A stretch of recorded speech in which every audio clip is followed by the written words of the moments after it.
Hi everybody and welcome again to my YouTube channel. Recently I found a lot of small bands wanting to record themselves on their rehearsal rooms to edit and mix afterwards in a professional studio. The main issue here is that sometimes they don't have the appropriate gear to do it. It's okay for the rehearsals, but just for that. The ideal situation will be to have something capable to do both jobs, even capable to do live gigs. Good quality, easy to use and inexpensive gear. So, the point is that I think I found it. Here you have the Midas MR18.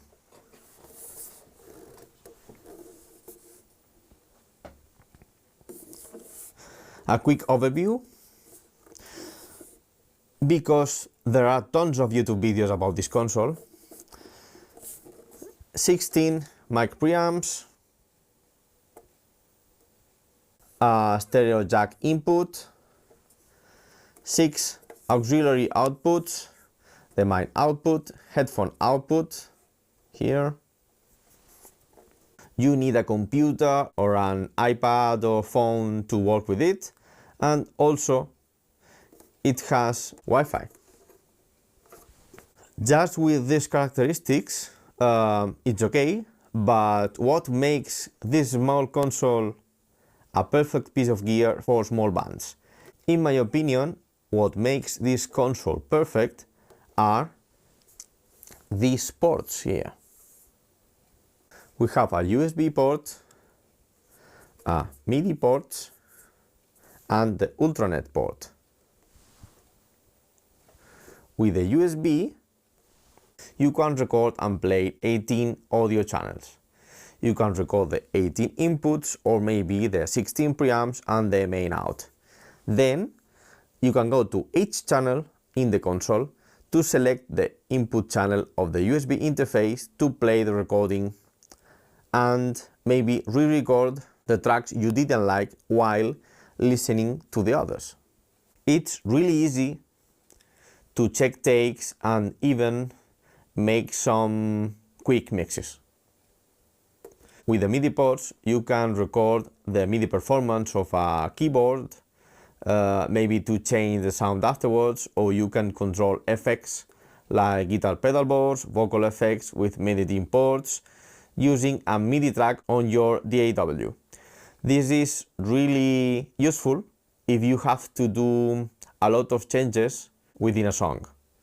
The DAW does it for you and you can concentrate on the performance. And last but not least, the Ultranet port. With this port you can send 16 audio channels to devices like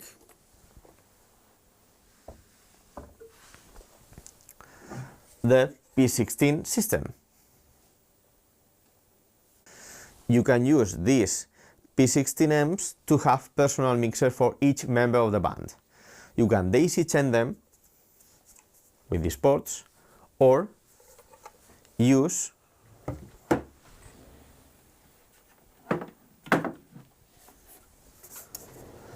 the P16D hub that also powers the P16 amps.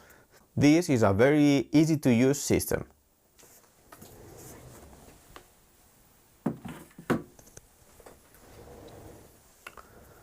Now I'm going to connect the console and show you the control software.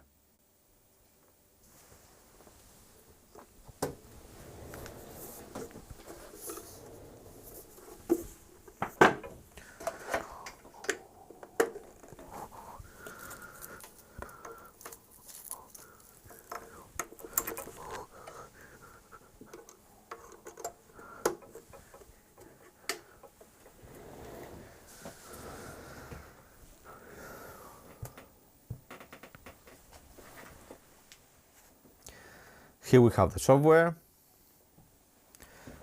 We have to click on the in-out button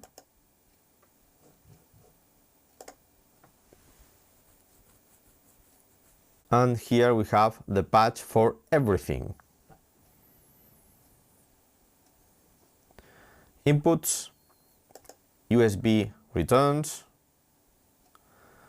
We can choose which USB input want on each channel.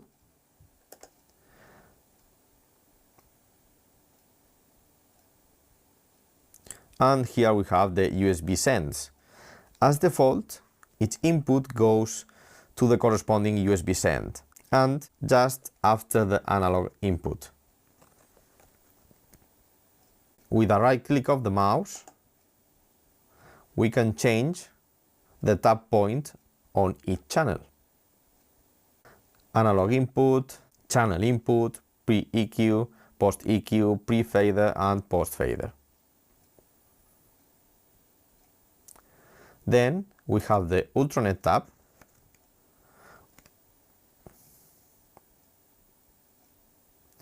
where we can choose which channels we want on the 16 Ultranet outputs. And here we also can choose the tap point as with the USB sends.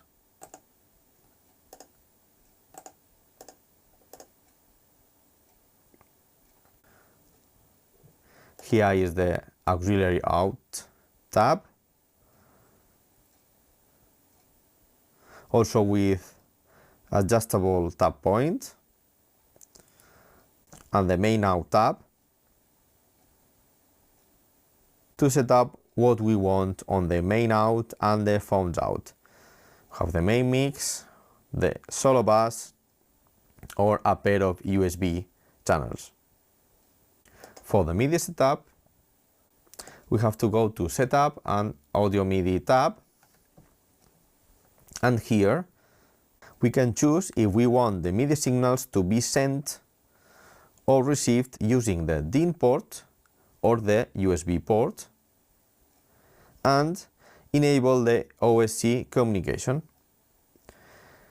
If we go here to the Input tab, that's important, we can change the input between the analog input and the USB interface. We have here the analog gain and here the USB trim for each channel. As you can see, it's a very versatile piece of gear. Maybe you are thinking about why I have chosen this one and not the Behringer Extra 18. The point is, you can do the same with both of them, but this one, and for me this is important,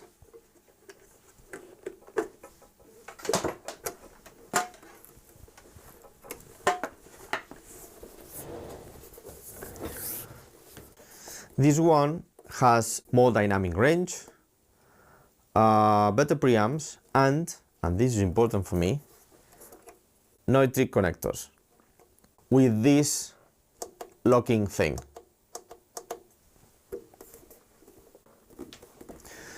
You don't want a mic cable unplugged because of a wrench. To be fair, the Behringer one has something that this one surprisingly doesn't have. Instrument inputs on channels 1 and 2. If we talk about the smaller models, they don't have Ultranet ports and multi-channel USB interface. They just have a USB-A player. Why Midas or Behringer and not other brands like Soundcraft or Allen & Heath? I tried a couple of consoles, this kind of small consoles from Soundcraft and for Allen & Heath, and didn't like them at all. The Soundcraft was really noisy, and the Allen & Heath, I think, is made for people who are not audio engineers, and because of that it seems very easy to use, but when you try to do something a little bit more complex, it's not intuitive at all. This MR18 is going to be part of my mixing arsenal to do small gigs or to replace my wing here in the studio if the wing is in a gig.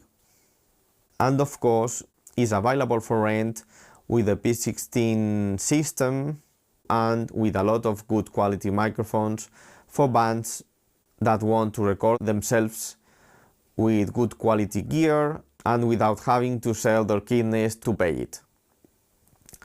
Obviously, this won't be the same as recording in a professional studio, but for low budgets, it can be really good. Have you tried it? I hope you enjoyed the video. Give me a like and subscribe if you haven't already. See you in the next one. Bye!